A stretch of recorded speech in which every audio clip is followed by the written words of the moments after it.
right, tater tots, grab your ballots and secure your wigs and hide those group chats because democracy is about to get dragged. Welcome back to the Couch Potato Queens, your favorite queer corner of the internet, where the opinions are loud, the shade is bipartisan, and the receipts, well, honey, they are fully notarized. I'm Mackenzie, and tonight we are unpacking RuPaul's Drag Race Season 18, Episode 7, Drag Queens for a Change, an episode that said civic duty, but made it camp.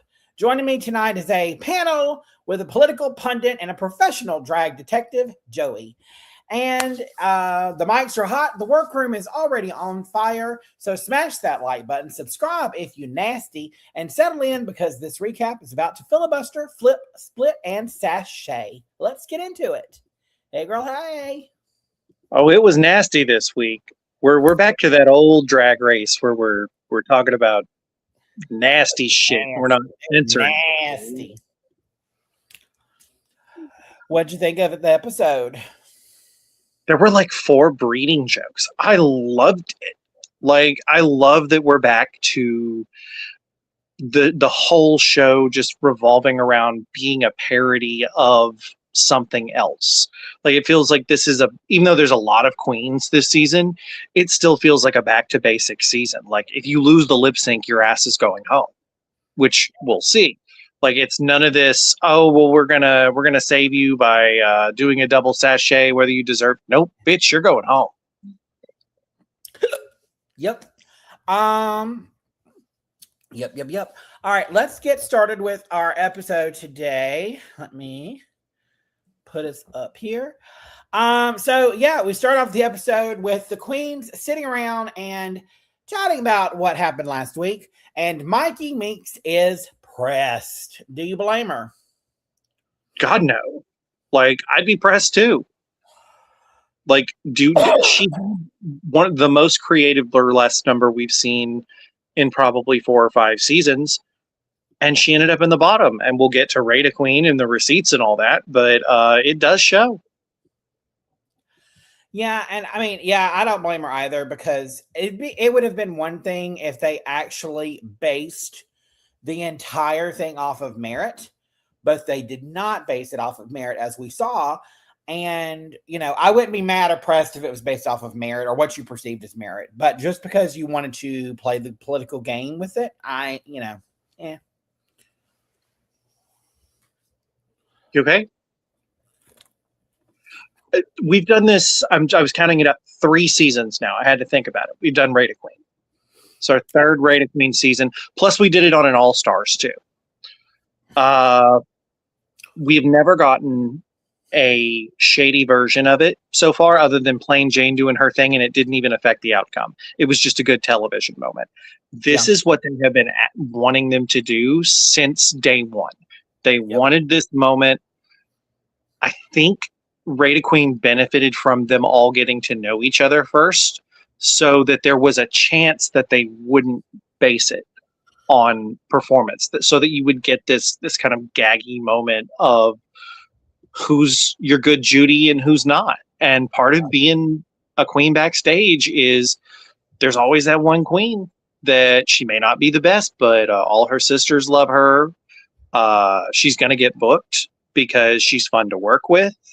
Yep. And that's really what this represents. I'm not saying that Mikey Meeks isn't. I'm just saying that of that group of 5, she did the least social networking. Yep. The queens come back into the workroom the next day, and as we hinted, the Rate a Queen receipts for season 18 were laying flat out on that table. So we're going to go through them really quickly.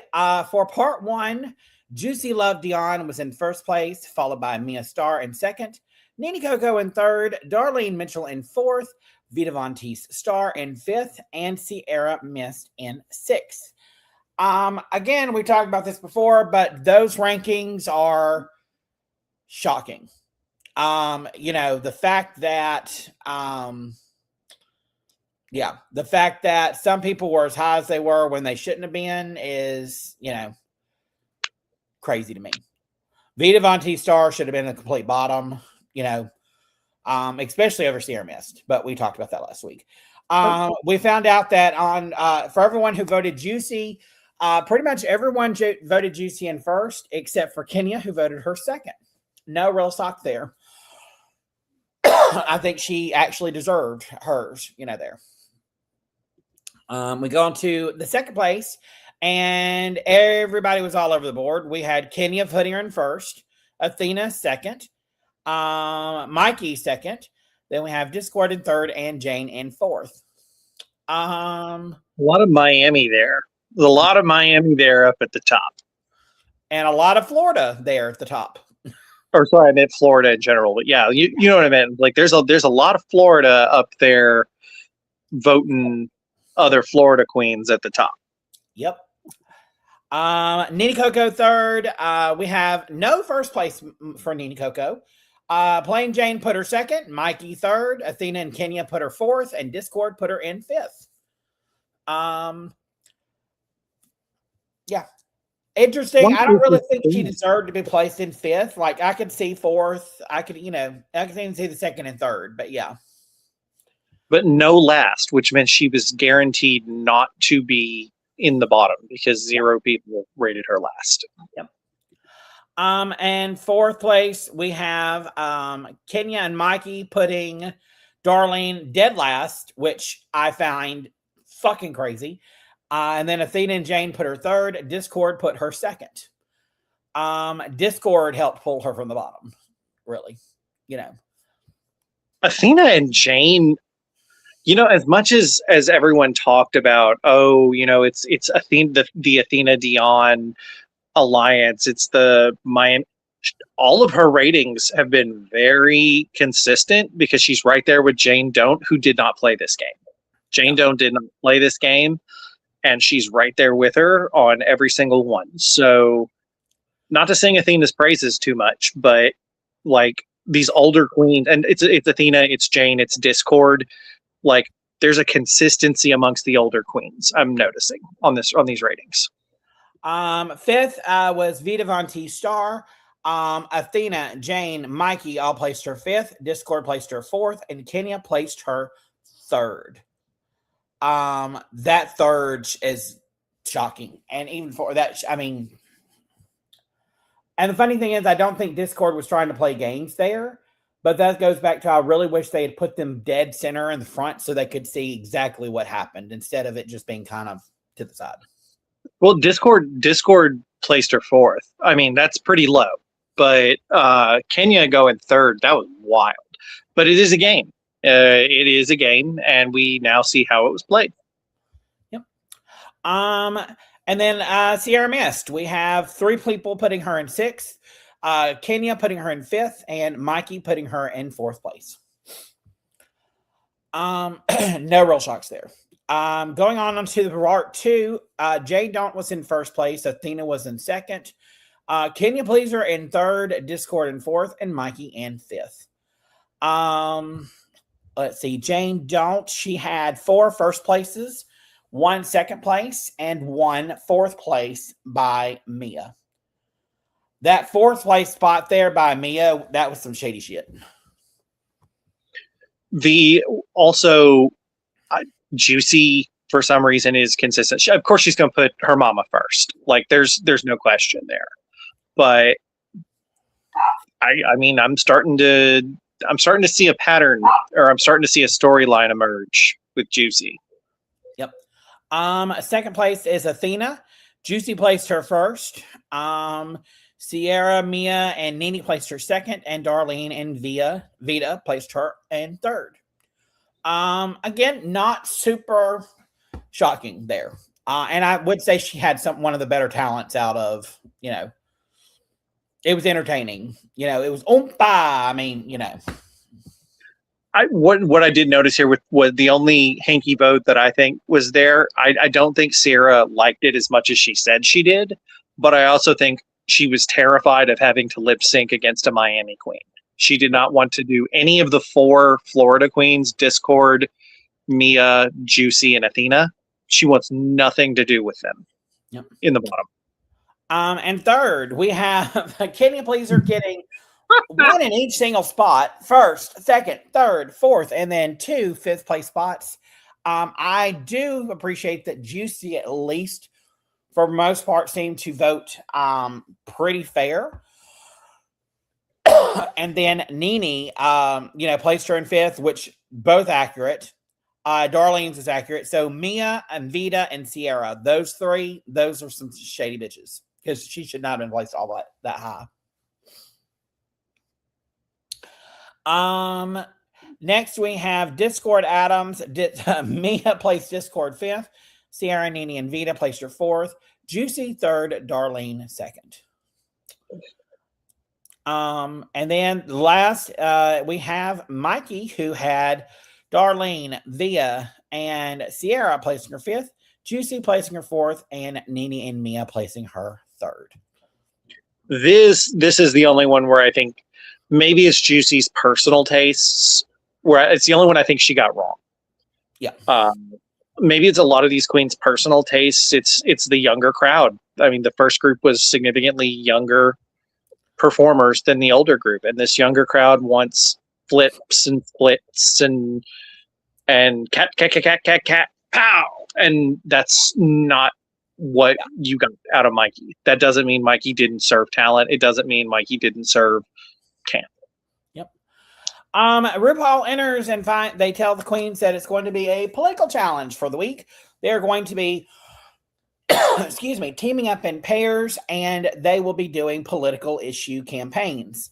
So I was excited about this. What I wish they had brought back was the debate that they had done in the past. I really look over there, but I mean, this was fun nonetheless. RuPaul has Bruno come in with his big sack, and the queens pull nuts out of Bruno's big sack. I think none of us are going to complain seeing Bruno with his big sack. I think this was another production is wild for this. This is the 3rd week out of 4 challenges that they have left the pairings up in the hands of the gods. Normally, there's all these excuses for all these years that fans have been making. Well, if she'd have been paired up with X, she wouldn't have been in the bottom. If she'd have been paired up with X, so and so wouldn't have happened. Well, now the production said fine, and the people who we thought were going to failed, regardless of who they were with, regardless of their partner. Discord basically dragged someone to the finish line. Yeah, and we'll get into that here in just a few minutes. But yeah, you're right. We have the pairings here. So our first pairing is Vita Von T Star and Darlene Mitchell with the pink nut. We have Plain Jane not Plain Jane. We have Jane Don't and Kenya Pleaser with the black nuts. We have Mia and Juicy with the blue nuts. We have Mikey Meeks and Athena Dion with the polka dot nut. And then we have Nene Coco and Discord Adams with the brown nut. Which of these teams were you the most excited to see the pairing? Oh, it was Kenya and Jane. No question in my mind. You get two funny big girls on a team, you're in for a good show. One of them was going to place in the top and the other one was going to be safe no matter what. There was no way this wasn't going to be good. Yeah, I think the pairings that I was most interested to see, just based off of the drama, was going to be Nene Coco and Discord Adams after their little spiff the previous week. And then I was also looking forward to seeing Vita and Darlene, because I thought that was a very interesting pairing. And the queens are sitting around and they find out the different types of sketches they will be auditioning or they will be picking from. Everyone is pretty much in agreement about what they want, except for Mia and Juicy and Darlene and Vita. And they're fighting over the double D's and breastplates for everyone. Which, funny enough, we find out if you watch Roscoe's recap that they fought for it, they got it, and then Juicy was like, I didn't really want that one. So that's interesting to me that they fought for it, got what they wanted, and then that's not what Juicy really wanted because she said she really didn't know what she could do with it. I don't think that they wanted it as much as they just didn't want the other team to have it. Yeah. Yeah. So yeah, that was funny for me. Yep, and here we got them fighting for it, and finally they come to agreement. I don't remember what the agreement was, but what was it that they agreed? Said that you can. What was it? If there's another challenge where we have to do this again, I get my way. Yeah. Oh, yes. Yeah. Yep. But I mean, that's only going to matter if it's between her and Mia. So that Darlene doesn't necessarily get her way with all the rest of the girls. Well, yeah, but production, I have a feeling this will be the Rusical when it comes up next. Yeah. And I think it's going to be like they wouldn't put that out there. They wouldn't edit that particular comment in. They would have just skipped to the part where it's like, okay, well, we'll take this one. We're more comfortable. We'll just let you have it. Yeah. But I think that they left that in because there's going to be a fight over the Rusical. And this is either going to get honored and it's going to pay off and they're going to look like a good congenial queen, or you're going to look like a shady bitch when you don't do it. And then we find out that the challenge is going to be directed by Michelle Visage. And we'll get more into some of the specifics, but she had her hands full with this bunch trying to direct them. We got our main stage challenge. Michelle and Ru, of course, are joined by Leland and Jamal. I did not realize compared to Michelle that Jamal and Leland are that fucking short. Like, I didn't realize it either until you just kind of pointed it out. Because RuPaul your focus goes to RuPaul normally, and like RuPaul is just taller than everyone. RuPaul is because I pull the pictures. I always see Michelle's head, and I'm like, okay, it's always like right at Ru's lips, and then I look at everybody else, and everyone else is like just so fucking short, and I'm like, god damn. I will say the color looks amazing here. I love it's like a dark. It almost looks like chocolate brown, and is it velvet or is it satin? I can't tell. Either way, it just looks great on her. Yeah, I think it's satin. So first up is the looks. So let's get into judging these looks. Let me get the little thing to pop up here. There we go. And first up, we have Miss Jane Don't. What are your thoughts? As I do love this. I do love that she knew her reference when she made this. Here's my my biggest missed opportunity, and I think Jane. I'm gonna say it on Jane Don'ts because Jane is very theatrical. She's the one that likes to sing, Judy Garland at karaoke. So the prompt is "I can see right through you," which is a very clear reference to Death Becomes Her. Mm-hmm. No one did the Death Becomes Her smoking hole Goldie Hawn dress with the hole in it. Like, I figured someone would have picked up on the reference, and because I mean, hell, whether that was Jane or Athena or Darlene or any number of these queens who grew up with the queer classic that was Death Becomes Her, none of them did it. This is definitely a Moppet for sure, but I'm so sad that we did not get to see Jane with a hole through her. Yeah. I agree. I think this is a Moppet for sure. I love her references for it. It was, a definite Moppet. Next up we have Kenya Pleaser. I'll start on this one.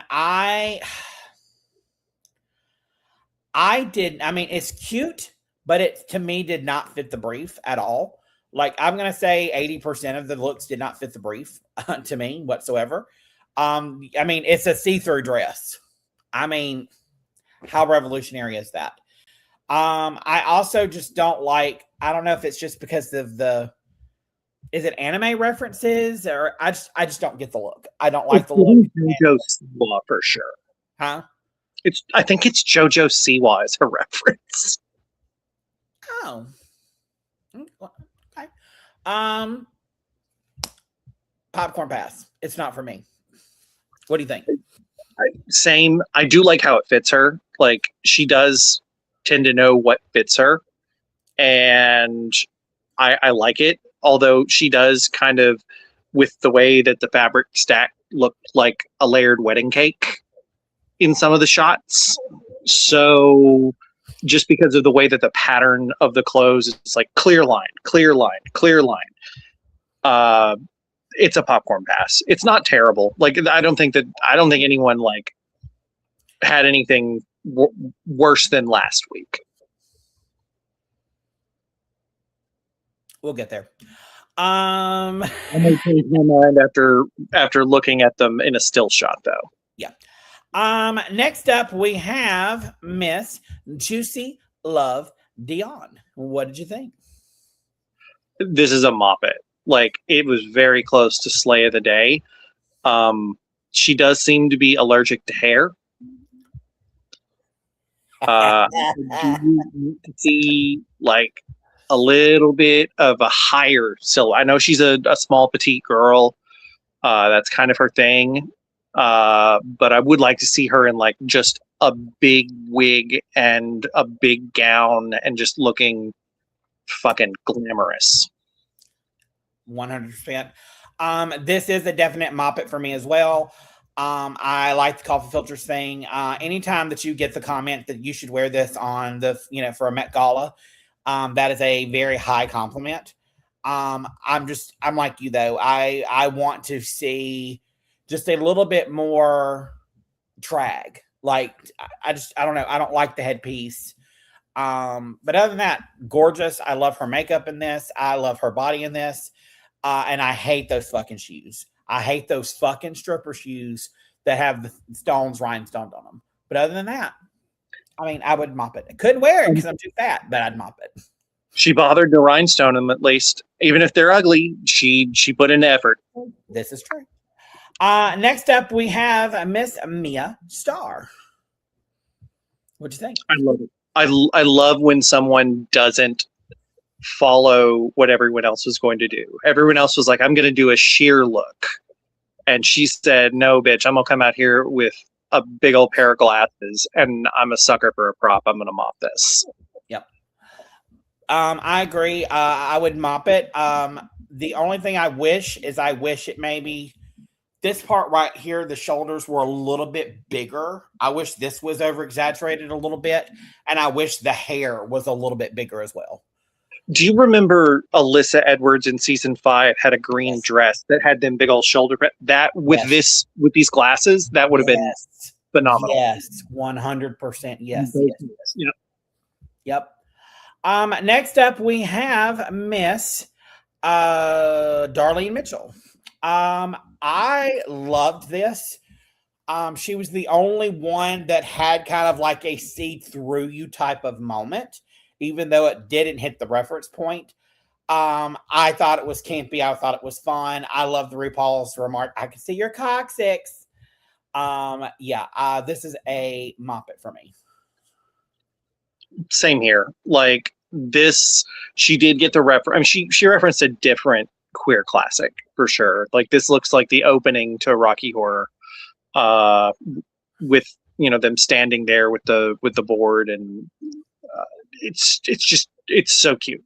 Yep. Moppet for sure. Next up we have Miss Vita Von Teese Starr. Look, she was on Roscoe's Recap, and she talked about this look. This and her past 2 looks were not made by her. They were made by someone else. And the designer let her down. She was trying to go with a water look. And look, I guess she didn't like it. I guess she was trying to fix it in the hotel room. But like, just like in her eyes, like look at her face. She looks miserable. She looks like she's having a horrible time.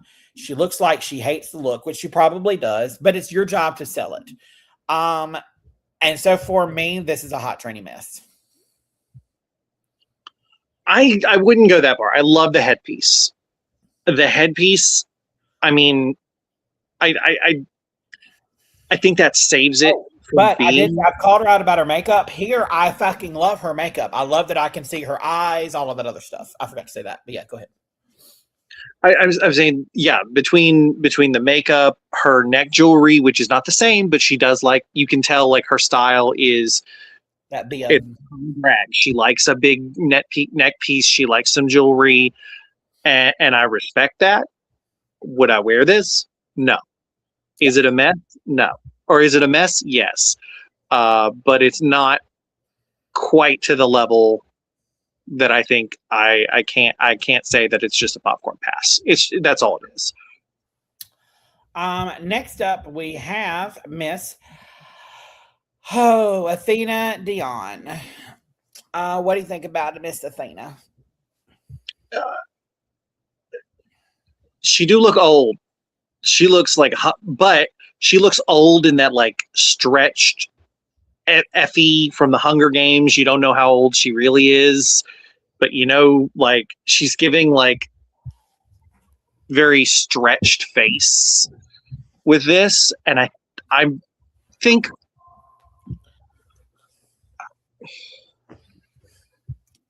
I think it's too good not to mop it. Did you die? No, I had to move. But it really reminds me of like someone in the Hunger Games. Like, did you see the trailer for the new Hunger Games movie with Glenn Close, where her face just doesn't move? Oh, yeah. That's what it reminds me of. And I think it's intentional, so I'm going to mop it. And Dakota pointed this out with like Athena. With her makeup, it looks very oatmeal-y sometimes.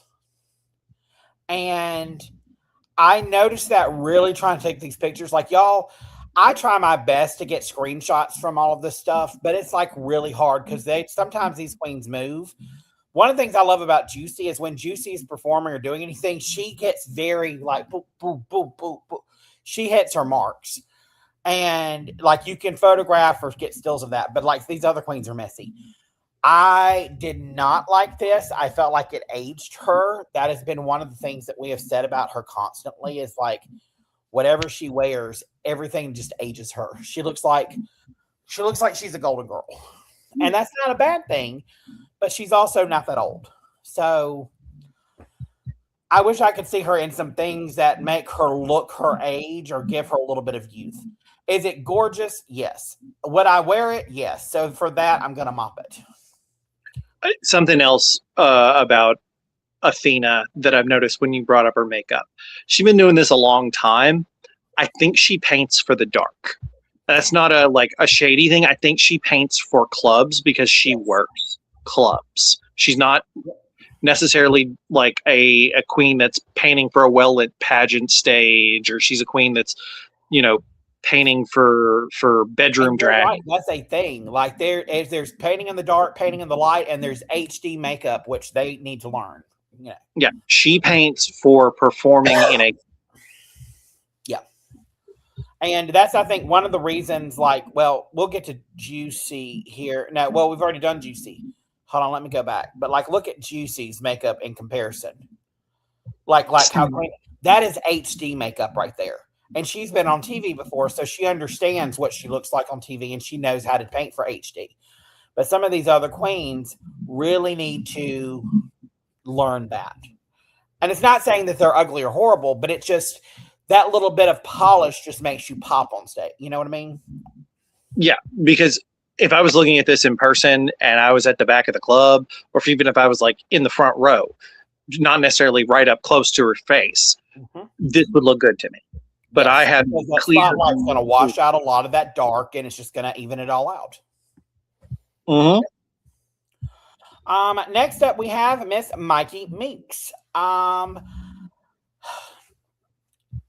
This was cute. I know what she was trying to go with it. I love that she had a concept with it. You know, like, you know, executive realness from 9 to 3 and horror from 3 to 9 or whatever she said. I just did not like the wig. Because I mean it's like a root all the way up to the ponytail, and that would not be how I don't know. But it's cute. And it's fun, it's whimsical. I'm going to mop it. Also very close to being my slay of the day, like you said, though. If it had been, I think a bob might have done her well here. Yes, she could have gone and gotten Hormona Lisa's little bob out of the little, the utility closet.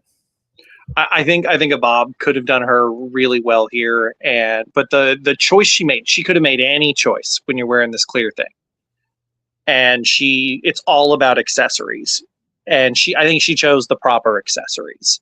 She could have decided that she was, a glamorous, like lounge singer and put on like big earrings and had a belt to go with it and all this other. She chose minimalism, and I appreciate that. Yeah. Next up we have Miss Discord Adams. I'll start this one off. I love Discord. We've seen a similar look to this in the past, but this one, in my opinion, was done better. And I think that's a high praise. Like I said earlier with Juicy, when someone says that you could wear this on the carpet of the Met Gala and a celebrity, Lady Gaga, is going to die over this and want this look, that's very high praise. So for that reason, this is my slay of the day. What do you think? I say make it 2. Like, she has not missed this entire time. You can not only she's got the Discord cam. Yeah, her walk's not great, but when she first comes out and she rounds the corner, when she rounds that corner, you know what you're going to get, and you know that this outfit's going to look phenomenal. And has she had a bad runway? Have we looked at her? I don't think I've even given her a popcorn bath. I think I've mopped everything. I don't think we've had a bad runway from her. Her first one was that feather look. I I think all of them have been moppets, Yeah. I think she's gotten 1 or 2 slays from us. Yeah. I think she was my slay last week too, with the the newspaper look. Or maybe that was the week before. Last week was that. Yeah, 1 week she had that newspaper look, but last week was that the hats going up and the Wall Street thing with the jewels dripping off of her. Yeah. How when someone's identity is punk rock, we don't get this level of fashion from them on Drag Race normally. We normally get, I'm going to wear my hog body, I'm going to wear my grungy things that make me look like I'm from the 90s, and she's not that at all. It's giving Raja. Raja is very punk as well, and Raja is also a fashion queen. So very seldom do we get both. And then, I'm sorry, but anytime you can walk and the camera automatically cuts to RuPaul laughing at you because she's in on the joke and she's entertained by seeing you walk on the stage, that to me is a get out of jail free card. Because, if she winds up in the which she hasn't so far, she's been consistently right in the middle, which that's going to run out for her at some point. But, when you have that going for you, and Michelle, our RuPaul sitting there going, do I want to see her, and do I want to see that walk again, or do I want to see this one?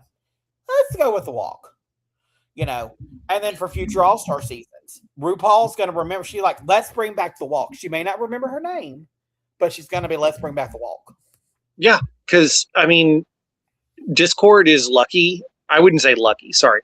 Discord is very unlucky that no one dropped out of All-Stars this year like they did last year, because Lydia Butthole Collins came in and filled that spot. And I don't even think there was a debate with RuPaul. I think RuPaul, they said, who are we getting? We're getting Butthole. Because RuPaul likes saying it. And the first chance that if she's not already cast for the next All Stars that they're going to film, she's going to be the first choice for a dropout. And I think you're right. I think I thought it was going to be Juicy at first, the butthole of the season, but I think Discord is the butthole of the season. Just because, they're eating her up. They're eating this walk up, Like we said before, and I know people are probably tired of hearing it, but what other queen can you think of that's gotten their own walk cam?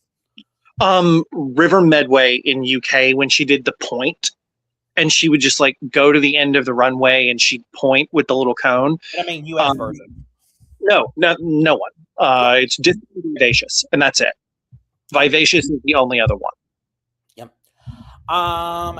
So next up we have Miss Nene Coco. What do you think? I think this is the first thing that I've seen her wear that I like how she plays with angles, and that's kind of her thing. Is she likes very pointy, angular, almost like, I don't want to compare her to a starfish, like rockfish, like one of those, like it's got the frills and the stripes and all that. I don't like this. I feel like it's so busy. The only part of it that I really view as like see-through is the bottom, the mermaid fin on it. And for that, I'm going to give it a popcorn pass. I know some other people probably like this. I feel like between the earrings, the giant earrings, the multicolor, the clear being at the bottom and that dark orange being on top, it almost makes it feel like it's either two separate outfits or there's just too much going on. Yeah. I agree. I don't like this compared to all the other things that we've seen her wear. This is definitely her worst look. We have Alex Pre 1590 just said, this is Nene's worst look, but it is still an 8 out of 10. Yeah, it's still very polished. You took the words right out of my mouth. It is her worst look by far, but it's still a good worst look. I don't like the dum-dum suckers because that is not a sucker wrapper. That's like one of those strawberry candy wrappers that your granny used to have in church, and she would pass you over, to unwrap. I think this season 18, needs to be referred to as the Pussycat Wig season, because every fucking bitch on this cast has worn a pussycat wig down the fucking main stage runway. And I am sick of it. Pussycat wig, finger wave, like, we get it. It doesn't have to be every week. Like, there can be a week with some high hair or some long hair. Preferably high hair, though. Higher the hair, the closer to God, the better the win. But I would mop this look just because it's interesting. But I don't like the thing over the head. Because then it's like two separate pieces. And I get that she's trying to be candy, but it's giving fish more than candy when you look at the top of it and the way she likes to stripe things. Yes, it does give more of a fish look. Yeah, you're right. So that is it for the individual queens looks. Now we're going to rate each one of their performances. And first up, we have Prop C, adding the letter C to LGBTQIA with Jane Don't. And oh shit, I just forgot his name. Kenya Pleaser? Yes, Kenya. So first up, we have Miss Jane Don't. What did you think of this performance? I hate her. She's so good at everything. Like, can't hear you. Oh, I said I hate her. She's so good at everything. Like, I need her to struggle. She cannot be Sasha Colby. Like, she cannot. I cannot do another Sasha Colby season where it's just like straight to the end, cruising in the top the whole time. But it was phenomenal. I'd make it rain. Yeah. Same. I thought it was hilarious. Would make it rain on this as well.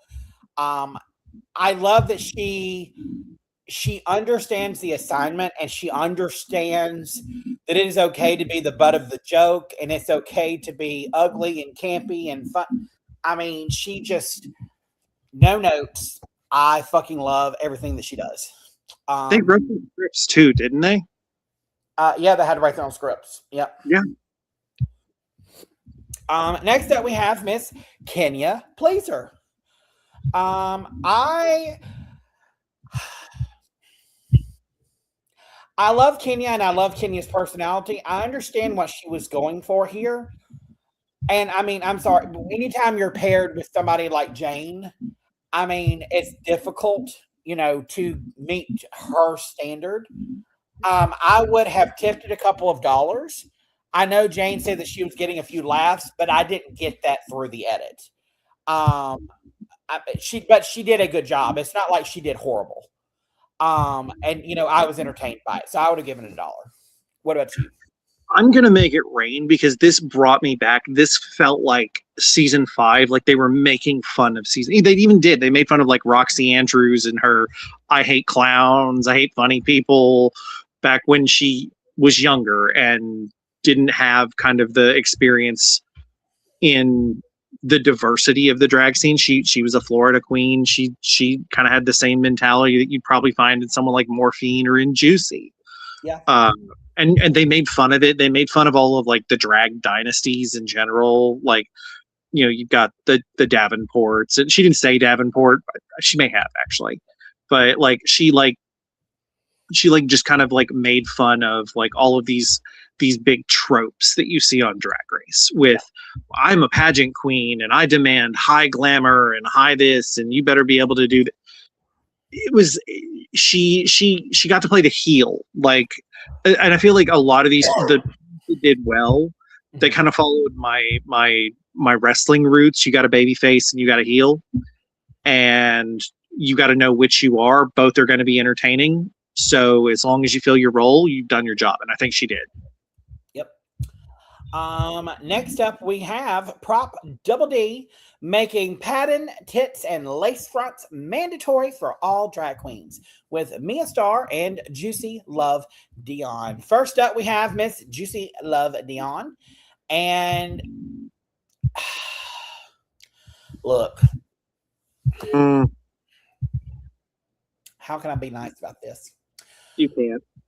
When the pit stop is more entertaining than you are, I mean, when the pit crew is more entertaining than you are, and when they upstage you just simply by sitting on a couch with a flash box, a nudity box over their crotch, there's a problem. Definitely would have gone outside for a smoke break on this one. She was upstaged. So she could have been inspired by like hippies and nudists and I want to be free, I want to be natural. She could have made a couple Bush jokes. Like she could have been dirty. She could have been a dirty hippie. And if she'd have been a dirty hippie, it was great. I think she fought for this incorrectly because this role was written as kind of a remember, she didn't fight for this role. She didn't want this role. Mia wanted the role and fought for it. We found out at Roscoe's recap. Mia fought for this thinking Juicy wanted it, and Juicy didn't really want it. But Juicy didn't speak up and say nothing about it. I do love Mia, though, for that, because she's just like, no, I'm going to fight for my sister. And then her sister goes, I really don't want that. And she goes, oops. My bad. I stand. Like, yeah. I mean, it was completely right. An earthy hippie, like, we've all we don't even have to lay it out for anybody. Everybody knows what you're thinking when we say that. Yeah, armpits, bush, all of it would have killed here. With the script that they wrote. They wrote a script for a dirty hippie and they did not deliver. So it's a smoke break for me. Yep, same. Next up, we have Mia Starr. And hey, Mary. Mary is on with us. Mary said, play it like Naomi Smalls when she was 21. Yes.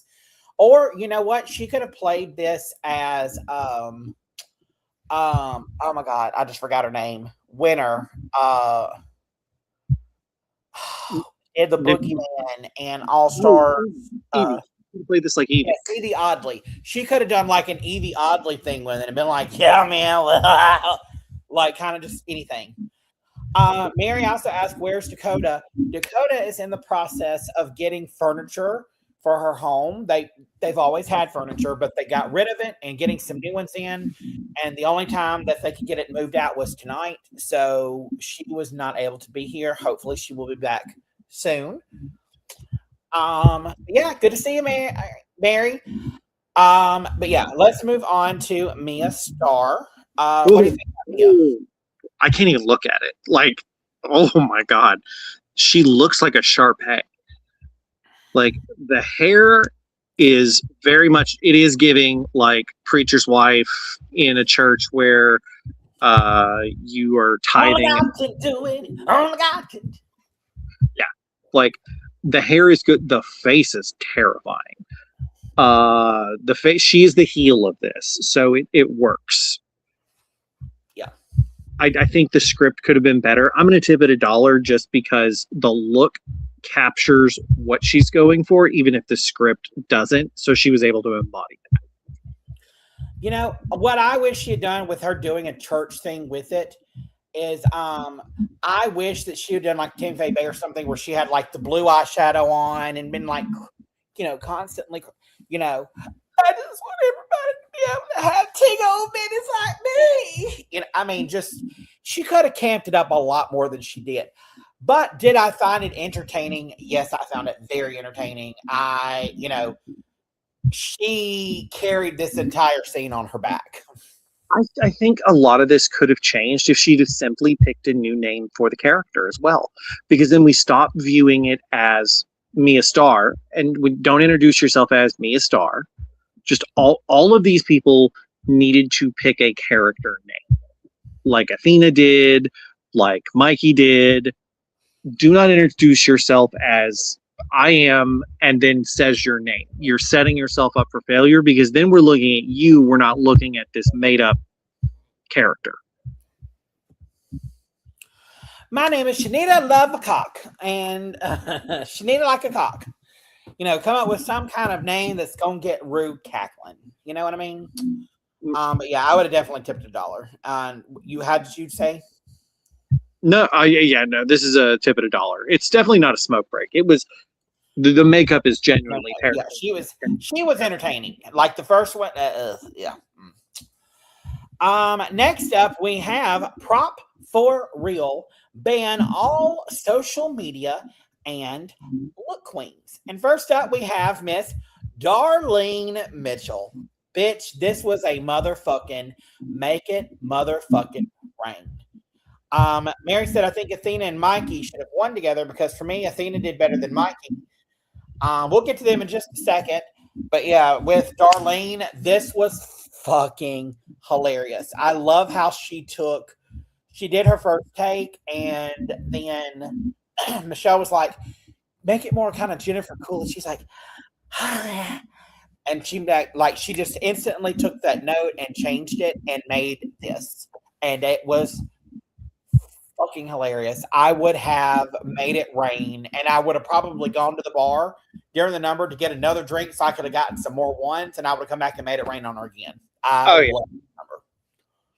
This is one of those numbers that performances where you have to legitimately think to yourself, I got to save $1 or $2 for my friend.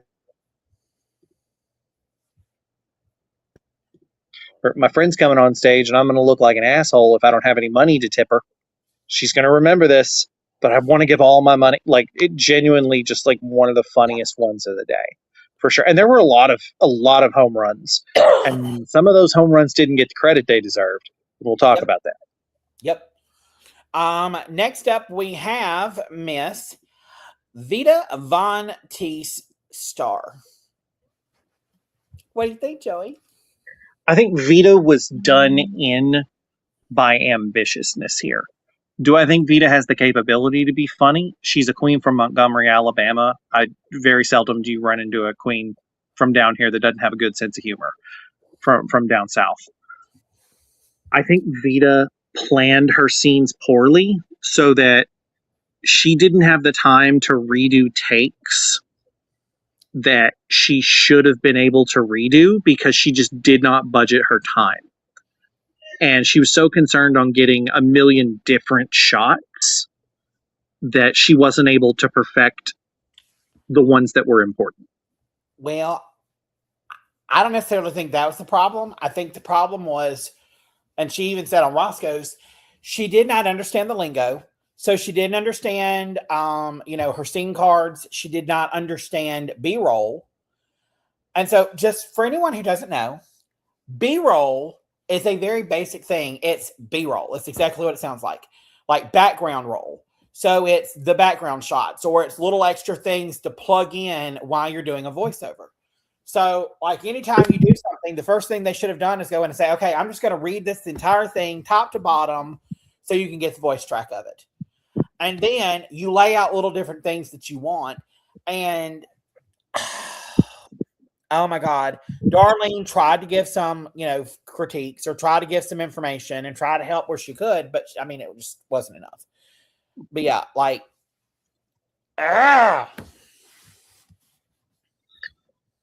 Darlene tried. But Vita is doing life without parole. Mama tried, mama tried, mama tried. And it was bad. This is a smoke break of smoke breaks.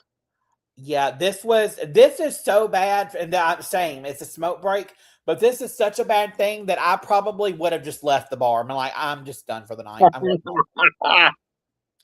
I just want to. Kenzie, I think we just invented a new one. You've got smoke break, time to go home. No, smoke. It's make it rain, tip it a dollar, smoke break, and tab out. Yeah, I'm tabbing out. Tab out. I also want to speak up on something here. Like, I don't want to discredit what Vita said but she did not paint. Okay, my issue is with what she said about Alabama as a whole. She didn't just say Montgomery is this way. She said Alabama. She said Montgomery, but she said Alabama. Alabama, for the most part, is a very red conservative state, including Montgomery, which is where Vita lives. However, there are some places in the state, Mobile, Huntsville, and Birmingham, that are amazing fucking cities, and including Auburn. She's not that far from Auburn. Those are all very great cities that if she had relocated to, she would have found work in the drag scene because they would have loved having her there, and she would have found more of a community. And so I just don't like how she has painted the entire state, because that is not what the entire state is. I've made some amazing friends, and there's an amazing community in Alabama. Montgomery, no, but don't paint that with that entire brush with everything. And I mean, look at some of the great talent that's come out of Alabama. We've had Trinity the Tuck and Sam Star, including Vita, that's all come from Alabama. But we've got some amazing talent here. Every one of those Florida queens has worked a Birmingham bar. Every single one of them has, I guarantee, I don't know their schedules, but I guarantee you every single one of them has worked a Birmingham bar. If they've had an out-of-state booking, your first options are, I can go to Georgia or I can go to Birmingham. And a lot of them would rather go to Birmingham. Yep, 100%. So, I don't discount her experience because it is rough and it is bad in Montgomery, but just don't paint the entire state to be out that way, because it's not. But yeah. Next up we have Miss, and here they are. I don't know why I put that in, because I didn't put it in for any of the rest of them. Next up, because they just look so weird to each other. Well, no, I think I know why I put it in. I put it in because I'm like, how delusional are you that it's done? And you're like, that was great. Look what I did, girl. Read the room, girl. Next up, we have Prop 6969, oppose foreign trade. I just want to go on record before we start this. I am 1000% against this. We do not need to oppose foreign trade. So let's just get that right off the bat, which Athena went on and said, I'm not for this. I'm not for this. I thought that was funny. But yeah, first up is Athena Dion. What do you think? I love this. This was my favorite of the day. Her name is a breeding joke. Yes. She keeps saying breeding constantly. She worked the C word in there carefully so that they wouldn't bleep it. Like, she did everything that I wanted out of like one of these tongue-in-cheek ones. I would have expected like something totally different out of Athena. This doesn't even age her. This makes her look like one of these like Young. young conservative trad wives. Like, Yep. she doesn't look like an old lady. She looks like a trad wife. Mary said Athena ate and also said was very Derek Barry. Yeah, Derek Barry eating a baby. Like that was the notes that I wrote. Like, it was just that perfect. It was like, now granted, she happened to be like up against, just like Derek, up against like someone who just happened to be better in her group.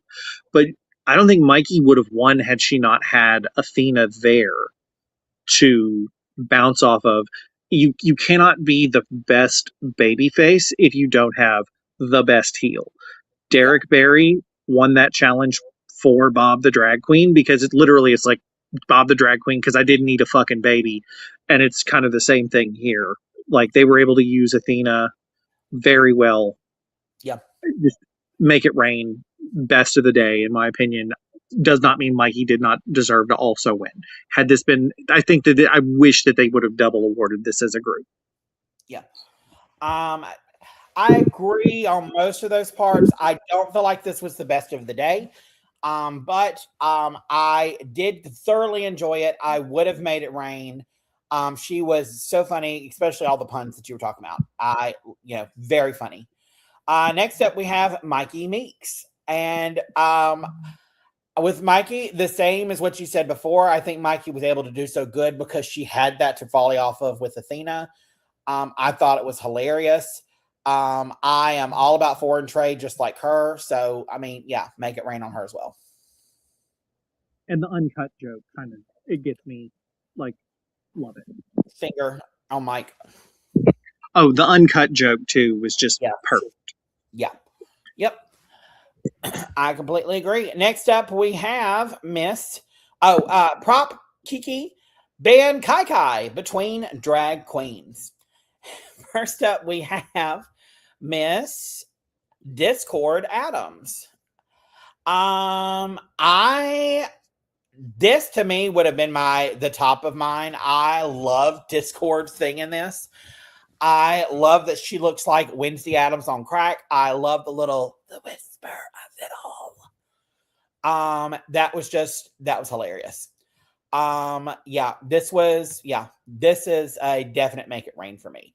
And I also love the fact that when her partner was struggling a little bit and was just kind of getting lost because she had too much that she had to do, and she was just, that Discord jumped in and said, I think this would help. Like, that's what your partner is supposed to do. It helped both of them rise, in my opinion. And I just want to say, like, from what I've seen about Discord, from watching several of her things on different recap shows, I just think that she is she's there for the experience, but I don't think she's there to step on anyone's neck to get that experience. You know what I mean? If I were running a bar, there's a hypothetical where I own a bar, mm-hmm. and I had the option to book any of these queens. I haven't even seen her lip sync, and I would want to book her because she looks like someone who can put together a show. She can rework the order, like the little order you have, the list on the wall that gets pinned as soon as you go in. Here's the order for the night. She would rework that and say, no, this works better, and she would make everyone around her work better, even if she was the fourth or fifth best lip syncer or performer. Yes, on 100%. Right now. There's some people who just in our dressing room whether they do or not, it feels like they bring good harmony and it just kind of unites everyone in the room. And I get that from her. And I hate that she got such a bad rap coming into this season with people spreading a lot of stuff about her. That's been apparently not true. Because, I mean, she's been fun to watch. And so that's why, like, I felt like she really deserved the win this week. I get why they went with Mikey because that goes better with the storyline that she was on the bottom. She's on the top this week.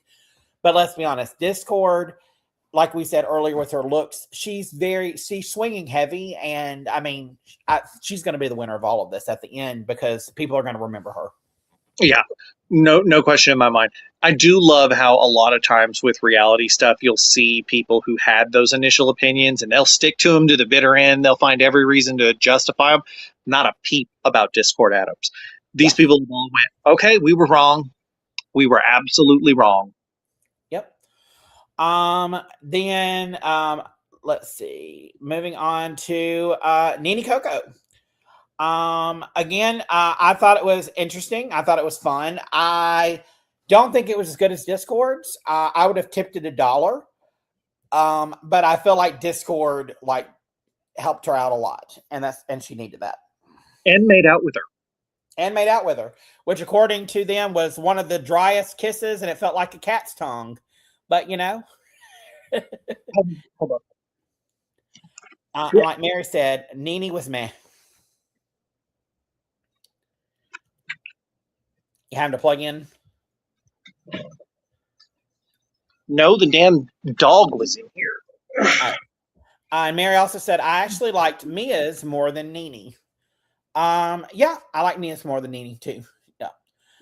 But yeah, oh, and hold on, let's get here.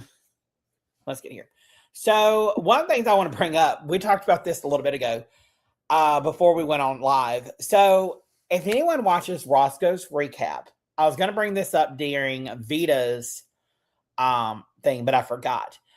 Vita accidentally let slip some tea that's very interesting. I don't know if it's true or not, but they bleeped it. So if you do Roscoe's recap and you watch back the members version one, you will see that it was censored.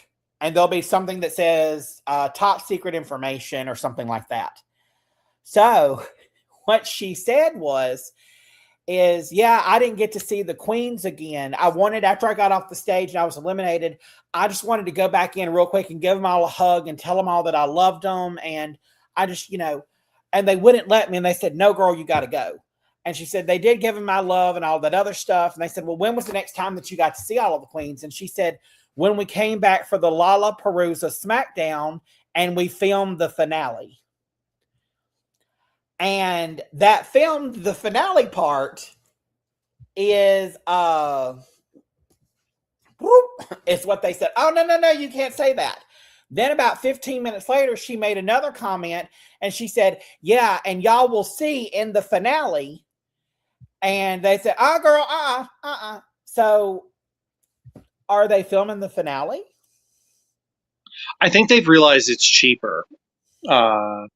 Honestly, as much as I enjoy the live audience was better when it was not a lip sync for the crown, with the exception of season 9. Season 9 was the only lip sync for the crown that I think benefited from a live audience with Sasha Velour. I think that it needs to stop. I think we just need to go back. If you're going to do a live finale, we need to go back. It needs to be top 3, and it needs to just be, hey, Ru made a decision. None of this lip sync for the crown, because then we get the undeserved winner who lost a lip sync but won like 8 challenges or something, like something ridiculous. And you go, but they lost. Who cares? Who cares? The storyline said that they were going to win. We knew they were going to win. We knew Anya Nerve was going to win. She just happened to also win a lip sync last year. Yeah.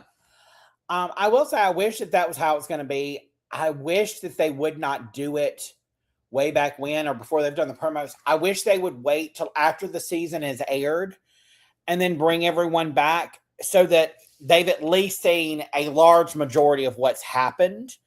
And then we can get a little bit of a reunion or a little bit of the Queen's reactions to things in real time. Yeah, where is my reunion special? I hate that the Lollapalooza has taken away my reunion special, especially because you're going after that Emmy. Like, they're going after that Emmy. They're going against Traitors, which the Traitors reunion, they've lost ever since they got rid of the reunion special, they have lost the Emmy to the traitors every single year. So we need that reunion special back. And but y'all stick around, because as soon as we get through talking about Drag Race, we've got a little bit of tea to spill about the Traitors reunion. But yeah, I agree. I don't like the Lollapalooza SmackDown as much as I enjoyed having a full episode with the reunion and then having back and forth tea. But I mean, also, I don't think there would have been very much for them to go over with this season, because this season's very fucking boring compared to some of the other seasons that we've had. It's a very kumbaya cast. Do you mean as far as conflict? Because I'm fine. I'm entertained. I don't find it boring. No. Yeah, like, I mean, I don't find it boring, but compared to previous seasons, there's not as much conflict for them to air out and having a reunion. You know what I mean? I think, yeah, they're starting people. I mean, I think when the full plain Jane effect, as I like to call it, the mistress effect, some people call it, goes into effect, and people just stop caring that there's a camera on them like they used to. Yeah. Then we'll start getting reunions back when it's the Valentina and Farrah, You Don't Love Me, Tammy Faye. First reunion ever solidified that this was going to be a good show. It was just Tammy Faye. I don't see you out there walking children in nature. To Ru's face, like, just going back and forth with RuPaul. She's not going back and forth with the guests or with her fellow. Nope, straight to RuPaul's face. I don't see you walking children in nature. Alex said it's because of what happened with Anitra that they would be filming the finale and everything together. Yeah, and I mean, that's a good point. Let's see. Mary said we don't like Lollapalooza that much either. And Alex also said, I like the Lollapalooza, but last season had the weakest lip syncers. Yeah, and I think it's going to be interesting to see, because we've not really seen a lot of lip syncers this season. We've seen, like, you know, I mean, compared to the whole cast, we've only seen a few of them. Once you take out the people that have already gone home. We know Kenya sucks at lip syncing. So, I mean. Juicy will give you a show. Yeah. But yeah, let's go back into finish out the episode. So we have the final three, or the top three, my bad, are going to be none other than Darlene, Mikey Meeks, and Jane Don't. And Jane has been in the top every fucking episode. Pretty much. I'll show a graphic here in a minute. Well, hold on. We'll show the graphic now. Well, no. We'll show the graphic here in a minute. We find out, though, that the winner of this week is Mikey Meeks. First of all, do we agree with this top three? I think I would have taken Jane out unless you're going for a downfall storyline at some point. But I would have taken Jane out, and I would have thrown Athena in. Because I think Athena and Mikey deserve to be there together for the product they created. With that being said, I'm not mad at this top three at all. Like, it's up in the air between Jane and Athena. They're both really good. I think Jane needs a break from the top. She cannot be good at everything. They are setting her up for failure, and I want her not in the bottom, but I want her safe a week or two, just so, like, she's getting an edit that's reasonable, that they're not just going to, like, crash and burn her at some point. Yeah. Yeah, I don't agree with the top three. I as much as I love Jane, like, there was nothing just super memorable about it other than getting slapped in the face with a pie. And I mean, nothing wrong with getting slapped in the face with a cream pie, but you know, but I really wish Discord would have been in the top, because I remember hers more than I remember Jane's. There were so many good ones. Like, I even forgot about Discord. Discord's was phenomenal. Athena's was phenomenal. I hate that there can only be a top three this week, because the line between there was not a lot of in between meh. There was like one, I think. Mia Starr was the only like meh one for me. It was either really, really good or smoke break. Yep. Mikey Meeks, again, like we said, has won. Mary said, and what in the hell is Mikey wearing? Nothing. Yeah, yeah. I mean, yeah, we talked about that earlier, Mary, but yeah, it was interesting. Um, and then let's see here. Then we find out that our bottom is going to be none other than Juicy Love Dion and Vita Von Teese Star. And when I tell you the gasp across the stage, I even gasped sitting in my house. I was like, what? She just sent me a message that was just like, girl. Yeah, we've got a group chat. Hold on, I want to find it because it was funny because I was like, no, I said y'all, and you were like, girl. I was shocked. I did not expect.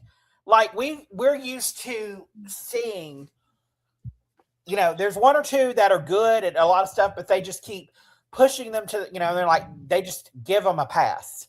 They'll put them in the bottom next to someone that they want to send home instead of them. Yeah. But like, I mean, I think the writing was on the wall with Juicy, but it could have been anybody else that was there with her. And I mean, like, I was just like, yeah. But yeah, so everyone is shocked. Rightfully so. And we have Vita and Juicy lip syncing to Houdini by Dua Lipa. What'd you think of the lip sync? I think this thing was over before it started. Yep. I think they're gonna take a lesson from this, and you're gonna have a Florida queen in the bottom every week until the finale. This was wonderful by Juicy. Like, just absolutely no notes. Alex said, I think Juicy is a fierce performer, but I would like to see her actual lip sync more. And you know what? That's a very good point, because we would have called out other queens in the past for turning their back to the judges or doing too much. And I mean, she was doing backflips. She was doing all this other stuff. And a lot of times her face was away from the judges. So I agree with Alex. I would like to just see her stand and just do a park and bark, just to show what she can do. We know you can perform. I want to see a number where you just sit there and just park and bark, because you can. I think Athena or Jane or even Darlene could give us a good park and bark. I'm not sure she could. I would love to see her try it. I'd love to see her prove me wrong. Yeah. But I'm not sure she could. Yep. Then we find out that that she has won the lip sync, and she immediately starts crying and breaks down. And Vita's like, what? That is the most emotion that I have seen on Vita's face this entire competition. And that's sad to say when it's finally the end for her. And there she is writing her lipstick message.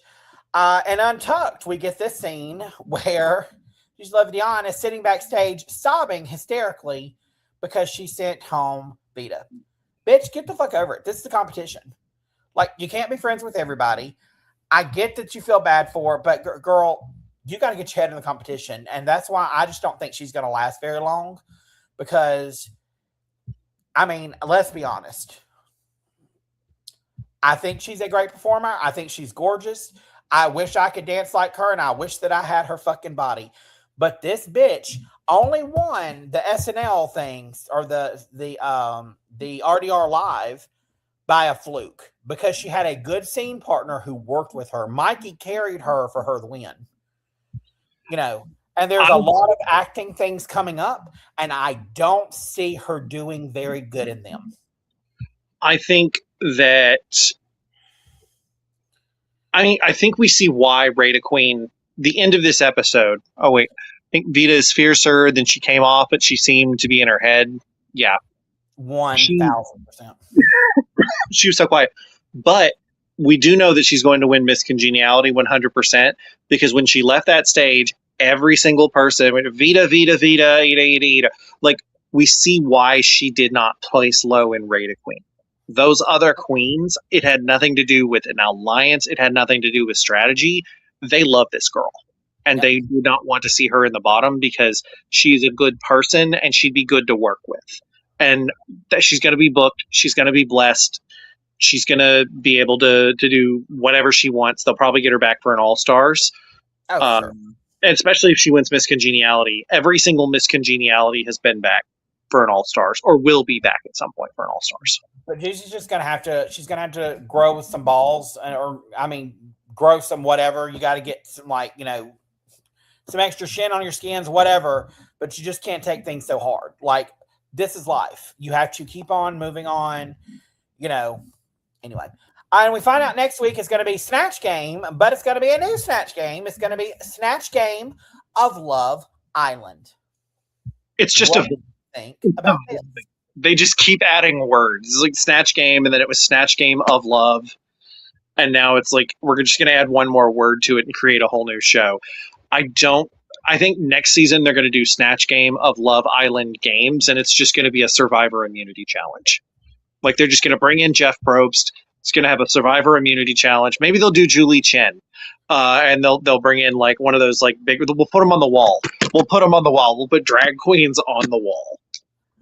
Look, all I know is I am looking forward to, I don't know why, but it looks like, oh God, what's her name? Discord is doing the Pope. And it's going to do like a very gay version of the Pope. And that bitch looks like Rumpelstiltskin from Shrek. From Shrek. Those prosthetics, like, I am the Pope. I was like, not the Pope. And by the way, this was, I believe, filmed last year. So we may have been in between popes when this happened. I'm not sure. Because the Pope died last year. Hold on, let's see. When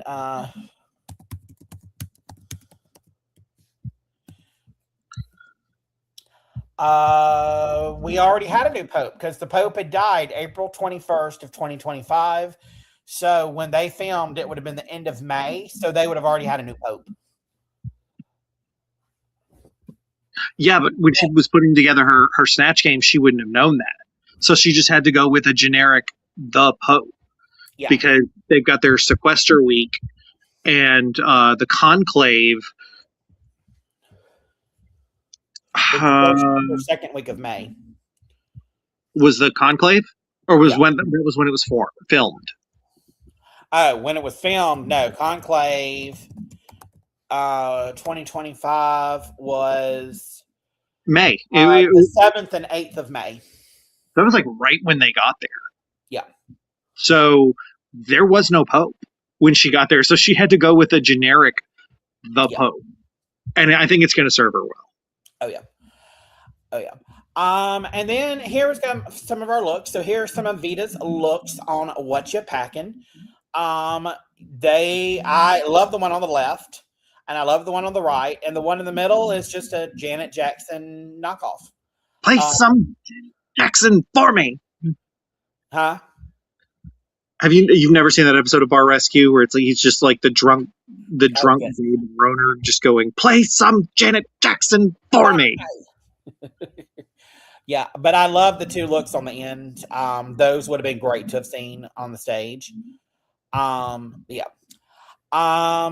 we have some looks from our eliminated queens. The first one is Shake, Shake, Shake, and this is from Didi Fuego or Didi Fuego. Oh God, what's this Mandy Mango? Huh?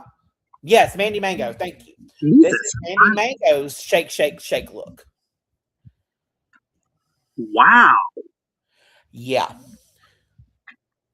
Now, why didn't you bring this out? Right? What was this? Right? Next up we have, this is what she was going to wear for the Shake, Shake, Shake, but instead she wore the Vegas looking costume. But this is Sierra Mist what she was originally going to wear on the stage that she said was too heavy and bulky to move in. When she realized she was going to have to lip sync, I understand why she chose to wear the other one. So, but I love this look. This is the best she would have looked the entire main stage. Yep.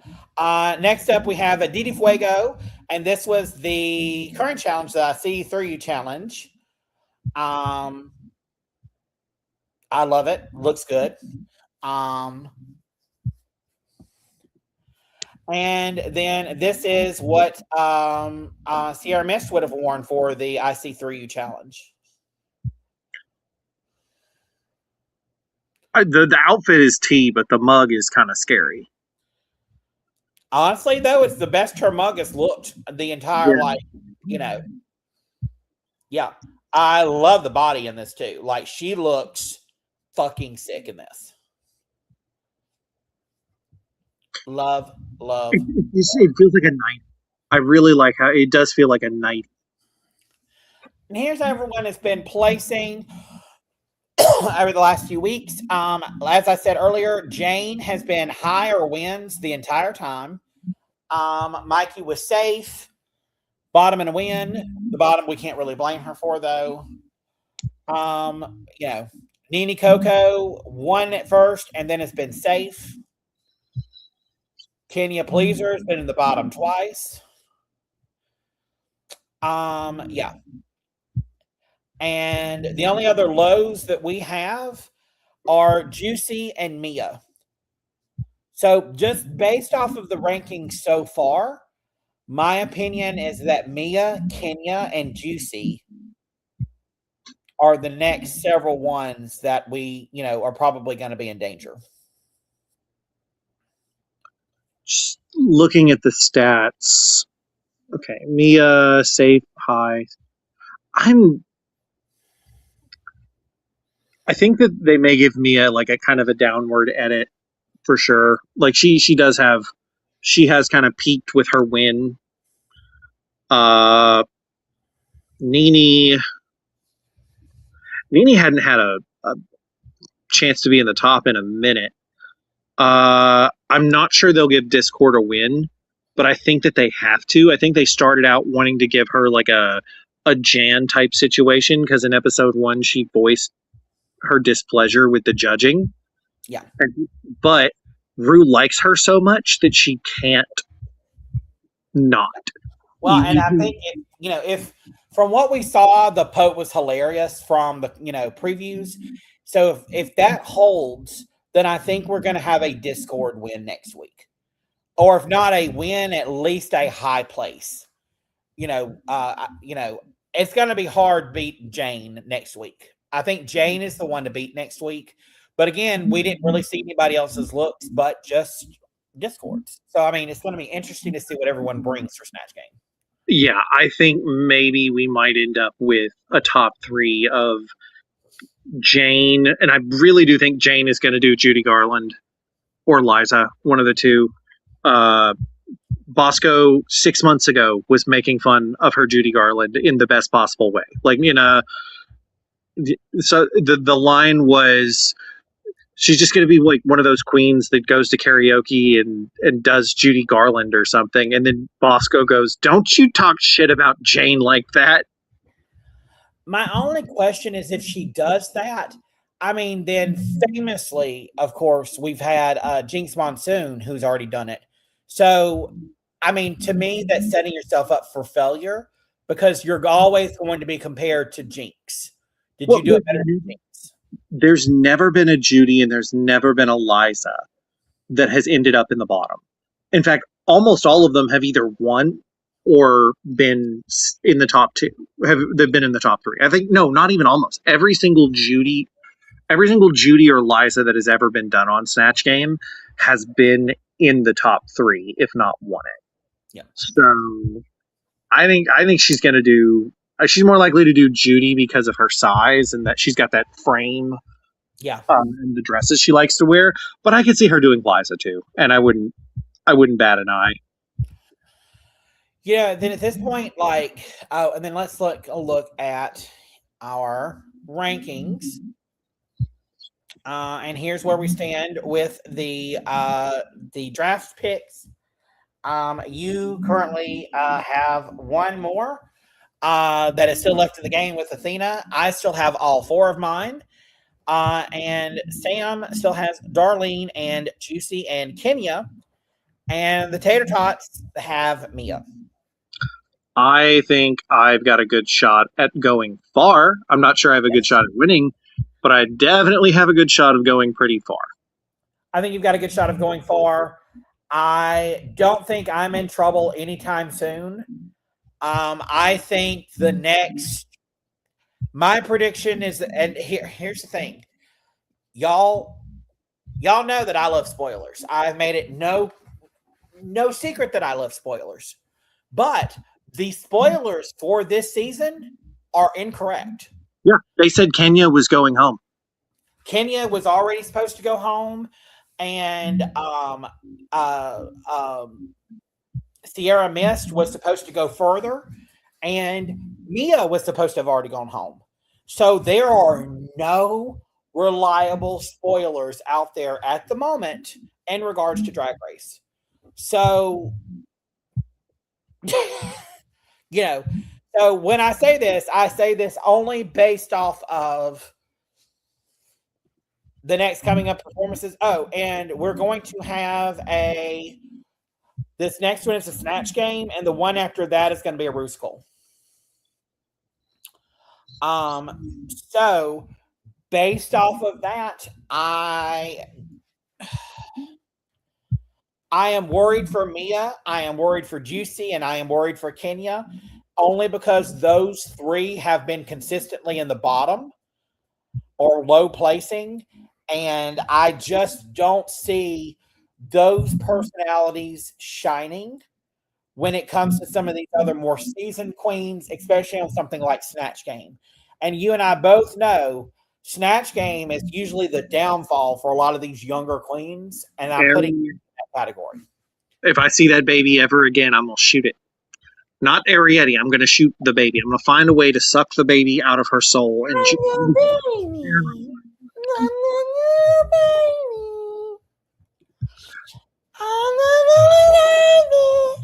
oh, that was horrible. I think Discord wins Snatch Game. I don't think. Yeah, no. Liza always eats. I mean, she was the tribute act last year for Drag Race. She won the Lifetime Achievement Award, which they did not get to see until halfway through filming. They were like, "So we're about to crown a winner, and we don't know who won last season." So they got together and they got to film it. That was Jane's, and then Jane found out about them all getting to meet Liza, and she was so jealous. Yep.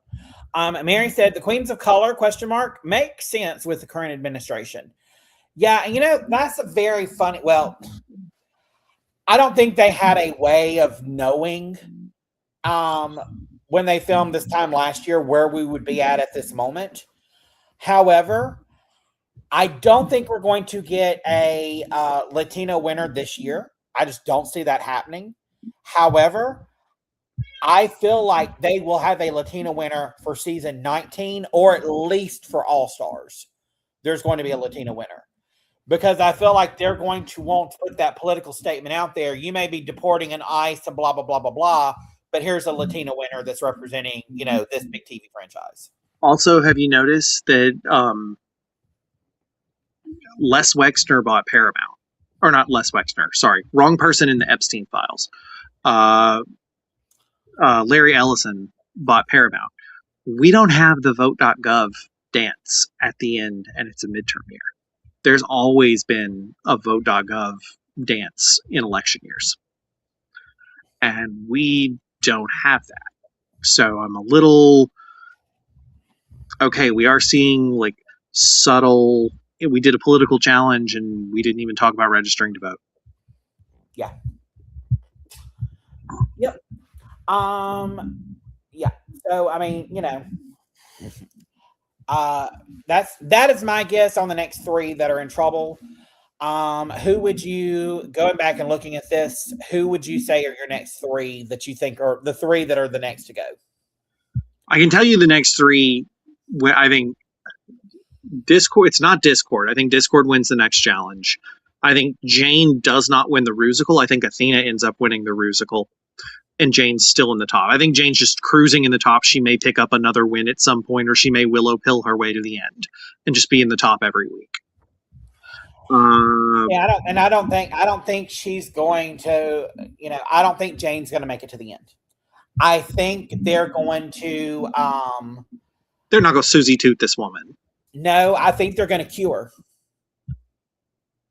Remember Q? Q was always in the top or placed really high, did really well, and got all the way. And I think they're going to get her all the way to final 5 and then drop her at final 5.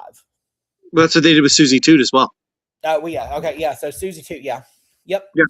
And then Susie Toot came back and absolutely destroyed a lip sync or destroyed the Lollapalooza. I think so. If it's not going to be Jane, it's not going to be Discord. It's not going to be Athena. I think Mia and Kenya, like, girl, you in danger. I also think that they might shock eliminate Darlene at some point. That they might just like pull the rug out from under us and say, bitch, you're gone, just like they did with Vita. But Juicy, as much as I love watching her, I don't see her making it super, super far now because she has had 2 bottom placements. And Athena win, but she's got 2 bottom placements, and she's the only one at the moment that's got 2. And I think they'll make Athena send her home. I really do think that they would do that. I really do. And Alex said, "Destroyed is a stretch, not shade to you, but to Susie." The Corey King shade. And Mary said the spoilers girls had the face crack of the century when Sminty Drop didn't go home last week on UK versus the world. I've not been watching that one, but that's on my list of stuff to watch. I've got to get through before I can pick up anything new at the moment. I've got to get through Drag Race and the Traders, or I got to get the Traders over with. Because between the Traders each week and it's a lot. And with Drag Race, like I said, it's like a research project. We were talking about it before we got here. You got to watch Roscoe's Live. You've got to watch Drag Race. You've got to watch the Pit Stop. I found out that there's another show called Hello, Hello, Hello that Anya Nerve hosts. Jesus Christ, we need more of this. You didn't know that? No, not until this week. You got to watch. So for each week, just so y'all know what goes into doing this episode, we just don't watch it and then come on. We watch it. Then we watched the Pit Stop on Saturdays. I will then usually watch on Mondays, the day after our episode, but I'll just usually watch it to see if we were on kind of the par with the looks. I'll watch Fashion Photo Review, Roscoe's Recap, What You Packin', Hello, Hello, Hello with Anya Nerve, and then I will usually watch Race Chaser to see what they thought about a lot of the looks. And so there's a lot of research that goes into this. Then after I've watched the episode on Fridays, I have to rewatch it on Saturdays so that I can get all of the screenshots for the slideshows and stuff that y'all have that we do. Yeah. I rewatch it right before we come on. Like that's what I'm doing the last hour or two, right before we come on as well. And what Alex just said, Scorpios. In South Carolina, they have Ru Girls on. I also have been watching Scorpios as well. That's one of the things that we were talking about a couple of weeks ago. I love Discord on it, and I hated Hormona Lisa. Like she was a drunk fucking fool on that shit. But yeah, I enjoy watching their recap as well. And I don't have any smoke for Hormona Lisa or any shade because I thought she was genuinely funny, and I thought that she was unfairly eliminated last season, and she actually won her lip sync. Yep. So. I mean, get yours, but I mean, you don't have to be rude to people while you're in bars. Or if you can't handle your alcohol, then you don't need to drink. But, if you're drinking, you need to be kind to the people that are there and enjoying it. Otherwise people are not going to have you around anymore because they get tired of your shit. So Mary asks, what is the tea on the Traders? Well, I'm so glad you asked because Lisa Rinna is the tea. Lisa Rinna is the tea. Bachelor Nation Scoop said, allegedly Colton walked off the set of the Traders reunion and threatened not to return due to Lisa Rinna's questioning. This has not been confirmed, but several reputable people have all heard the same story. And then here's the thing where it was your moms are watching. Colton allegedly walked off the Traders Reunion set and threatened not to return because Lisa asked him about his holding her hostage comment. Allegedly, he came back, but nobody was allowed to reference his, quote, stalker past. So this guy possibly cheated during the game if he was tipped off by Rob about Renna and Candace being traitors, and now he is allowed to control the narrative at the reunion. That is some bullshit. I don't think he was tipped off. I just think Rob painted a really good picture, and because he knew that they were traitors, I don't think he broke the rules by just saying they're traitors. But I think he painted a really, really good picture. Then it continues. Following the filming of the Traitors reunion, where things allegedly got heated, Candace has unfollowed Lisa on Instagram. Or no, sorry, Colton has unfollowed Lisa on Instagram, and Rob has unfollowed Candace. And they posted the read receipts there and then said, Stalker Colton Underwood unfollows Lisa Rinna after they filmed the Traitors reunion. Oh my God, Mother Renna clearly chewed his ass for the reunion. Mother Renna is in a one-sided fight on this. I'm gonna defend Colton just on a not that I condone anything that he did. Part of the settlement that he entered into was an NDA. Mm-hmm. He cannot talk about this, and Lisa knows that. Lisa knows that she can sit there and she can throw these things out and he cannot defend himself. I mean, even if the defense would be shitty, he can't even address the comments. So, is Lisa giving us what we want? Yes, because she's a dramatic housewife. Like, she knows how to turn it on and turn it off. But she knows she's being a little unfair on this because she knows he can't banter back and forth with us to give us that moment. She's the only one that gets to shine in that moment and get her television moment, and he has to sit there and take it. So he left. Mary said the girlies are fighting, and then said, let's talk about the husband then, Lisa. You stay away from my husband. Don't you dare talk about my fucking husband. Don't you dare talk about Harry Hamlin. I want to see her break another wine glass. Yeah, I'm so excited to see the reunion. I think it's going to be full of drama, which is exactly what we need. Yeah, and I don't know. I don't know. I hope Andy Cohen got the flu, and they had to have Bob the drag queen fill in to host the reunion. I know that's not realistic, and I do wish Andy, like, I don't wish harm on Andy, but I was like, any excuse to get Bob in there with Lisa in the same room and watch them just like kiki back and forth, and then Bob hosts with Dorinda there. Oh, I would have died. Like Alex said, I can't watch the Traitors. The housewives bother me. LOL. Well, there's not many left. Yeah, no, they're all stone cold dead. Back to Dubai they went. Bye-bye.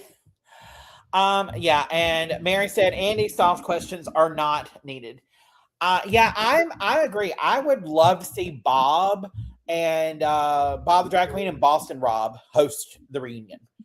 Like, they are already a great duo and they know the questions to ask, and Bob knows how to stir a fucking pot that needs to be stirred, and that's what we need with if you're a Survivor watcher, Boston Rob is not much better. Boston Rob was a shit stirrer and a villain. Like a villain. Yes, he was. Yeah. So I need more of that, you know? But yeah. It'll be interesting. And the more a lot of this is happening, the more I don't think Rob won. Like, I don't think Rob wins. And for that reason, because I just don't see someone who is a winner and walked away with money. I don't see them going and then following a bunch of people because I don't see them caring enough. I think that Rob got entirely too comfortable. He straight up said at one point, Alex said, like, they get together and have drama, but half aren't even actual housewives. So it's just unnecessary shade and a bitter old woman. You take that back about Dorinda Medley. She is a housewife that lives in Bluestone Manor. No, but I think that Rob expected, Figure.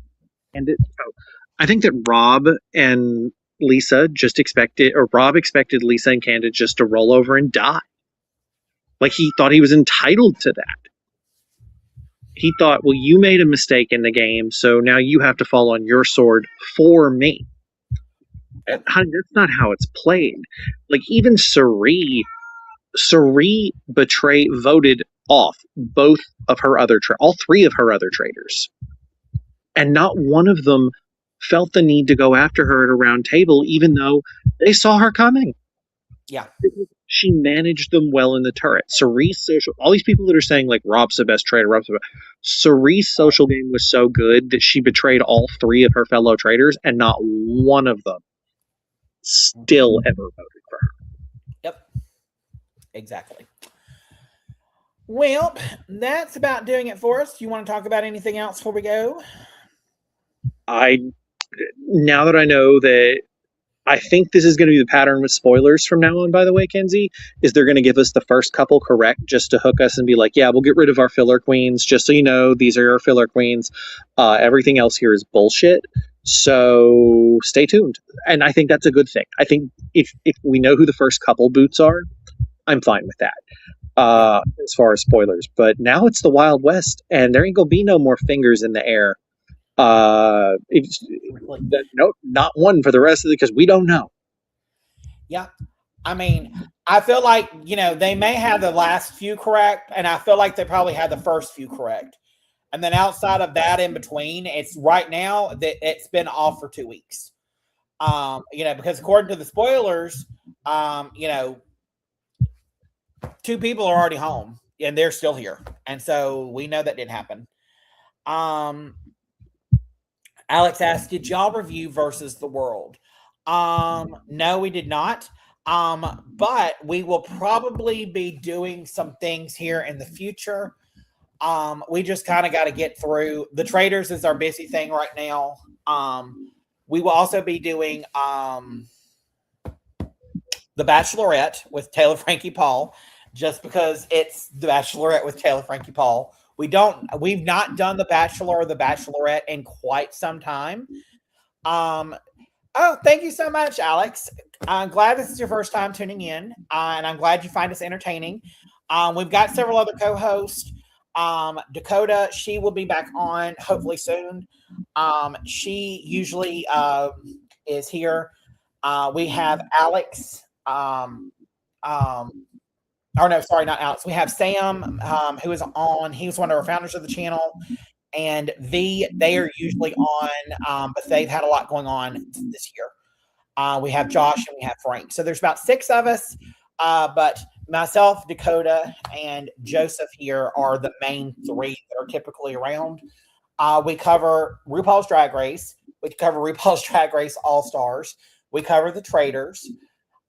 We also cover Big Brother every year, and we are a CBS press affiliate. So we get to do interviews with evicted house guests once they've been evicted. I'll be taking that over this next year, so we know it'll be done.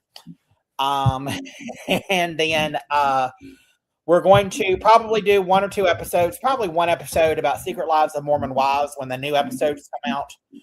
We will probably cover The Bachelorette because of Taylor Frankie Paul. And I know that we're going to do House of Villains when that comes out later this year as well. Outside of that, we cover things here or there where there's enough interest or people showing interest in wanting us to cover it. We just cover sometimes like general drama from past seasons of these shows as well that come up. Yeah.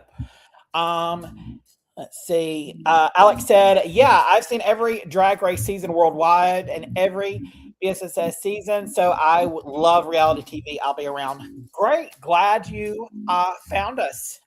We look forward to seeing you back in our comments. And with that said, Joseph, where can people follow you at on social media? You can follow me at Nosfera2245 on Blue Sky and not on Twitter because I'm not there. And y'all can follow me on Instagram, TikTok, and X at Kinsey_reality. And you can also follow the Couch Potato Queens. We are on Facebook. You can follow us on Twitter at Couch Potato QWNZ, Instagram at Couch Potato Queens. You can subscribe to our Couch Potato Queens on YouTube. Make sure you like and comment and hit the subscribe button, and make sure you hit that bell notification so that you're notified every time that we go live. You can also visit our website at www.couchpotatoqueens.com if you want to send us some information. You can also contact us, or if you want to collaborate with us, you can email us at info@couchpotatoqueens.com.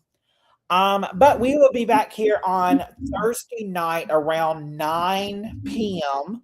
Central Standard Time, 10 p.m. Eastern Standard Time, so that we can talk about the next episode of The Traders.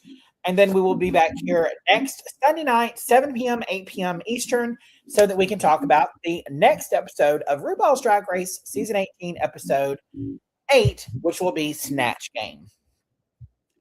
But yeah, that's going to do it from us. Thank you, Joseph, for joining me tonight and helping me break down the runway, the receipts, and every risky decision on Drag Queens for Change. And if you'd like that chaos, again, make sure you like, comment, and subscribe, because that helps us more than padding, helps the silhouette on a shifty little drag queen. Save the mattresses. I said save the mattresses. Yes, save the mattresses. Save the couch cushions. But until next time, we love you guys. Stay shady, stay stunning, vote smart, and love hard. And RuPaul's Drag Race didn't say it, but go to vote. You probably can't go to vote.gov because that was probably shut down, and that's probably why they didn't plug it. Vote.gov probably doesn't exist anymore. That's a terrifying proposition, but yeah. Hold on, let's test that. Oh no, the website's still up. I don't know that it works, and I don't know that I would trust that. But if you haven't already, registered to vote and go vote. And if you can, vote blue, because that's the only thing that's going to save us at this point from the shipwreck of an administration. Go to your local county clerk's office. It's the same, probably the same place you get your taxes assessed on your car, or it's right near it. It's probably in the same building. Most places it's in your courthouse. If it's not, Google it. Go to your county clerk's office. They'll give you the information on how to register. And if you're not going to vote blue, at least vote different than what you've been voting, because whatever we've got in office right now is not helping, and we need change because people aren't doing anything to help any of us. So, period. But anyway, love you guys. Until next time, stay shady, stay stunning, love hard, and remember, y'all, to always wear your crowns. Bye, y'all. See you next time.